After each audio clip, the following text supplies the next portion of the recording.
पहला नंबर आजम खान का था, फिर मुख्तार का नंबर आया, अब अगला नंबर अतीक अहमद का है, फिर धनंजय सिंह की बारी आएगी। योगी को छेड़ोगे तो योगी नहीं छोड़ेंगे। अखिलेश छेड़कर पछता रहे, योगी ने निकाल ली 10 बाहुबलियों की फाइल, सबको मिट्टी में मिलाएंगे।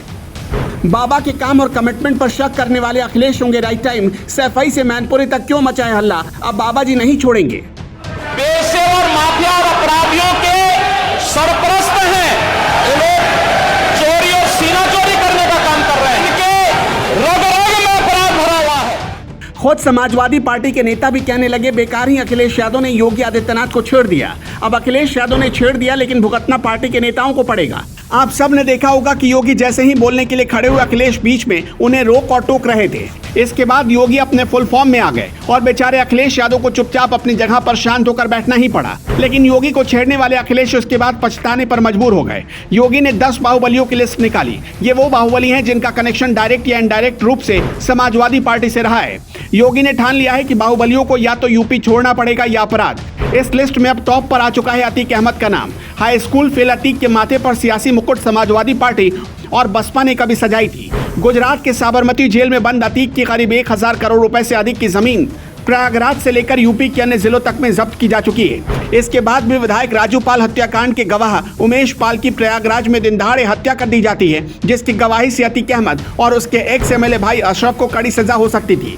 अभी तक बाबा के बुलडोजर ने प्रयागराज में बने उसके आलिशान घर, दफ्तर, कोल्ड स्टोरेज के साथ ही दर्जन भर से ज्यादा बिल्डिंग को ध्वस्त कर दिया है।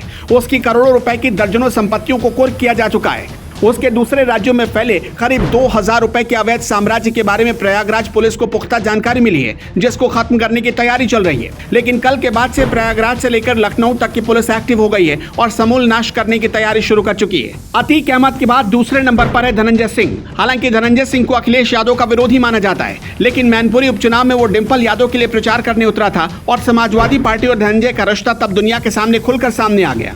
धनंजय सिंह को जेडीयू ने डिंपल यादव के चुनाव प्रचार के लिए मैनपुरी भेजा था। धनंजय सिंह के अलावा इस लिस्ट में अगला नंबर है विजय मिश्रा का।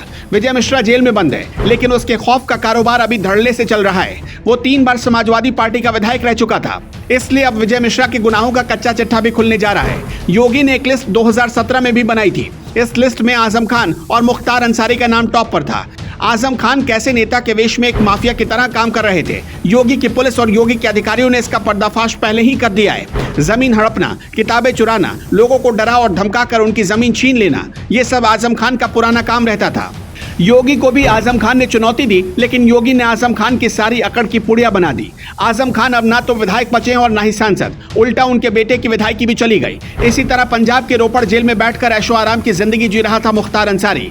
तब पंजाब में कांग्रेस की सरकार थी और मुख्तार को खूब मलाई खाने के लिए मिलते थे, लेकिन अब सारी तस्वीर बदल गई। मुख्तार को योगी व्हील चेयर से उतारकर पैरों पर ले आए, फिर यूपी के जेल में मंगवाया और ऐसी खातिरदारी की कि सारी बाहुबली गिरे निकल गई।